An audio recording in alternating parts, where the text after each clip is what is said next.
So I picked up some NASCAR cards. Check this out. Dick Beatty. Man, I'd hate to have that nickname. Just says NASCAR. Doesn't even say what he did. Check this out. Danny Lawrence. Look at that.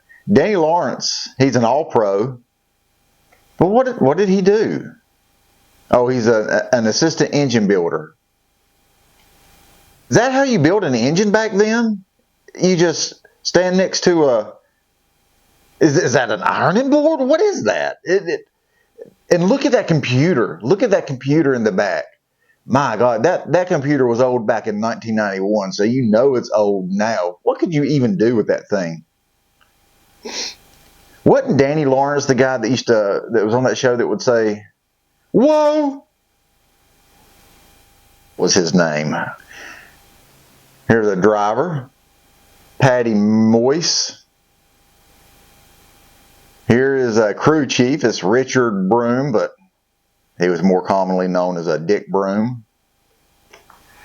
Here's an owner's card. The Wood Brothers. Joey Knuckles. Joey was his name. Joey Lawrence.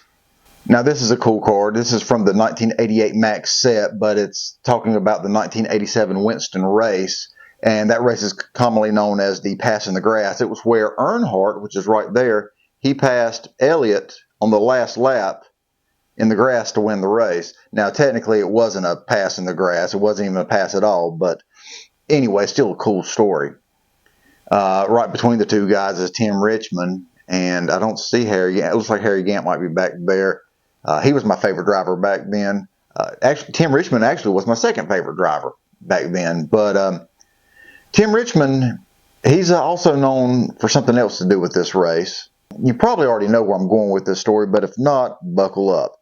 The Winston is called the All-Star Race, and they would get all the drivers together for a photo, and then they would make that photo into a poster. So whenever all the drivers got together for the photo, nobody realized that Tim Richmond had his Richmond hanging out in the photo.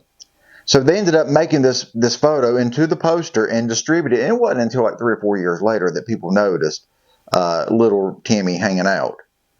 So that was Tim Richmond's claim to fame until he later died from AIDS. However, the story doesn't stop there. At the time, Tim Richmond was in really bad health because, like I said, he passed away from AIDS, I think about a year later. And what that was not actually his pecker hanging out. That was a cane that he was using to walk around at the time.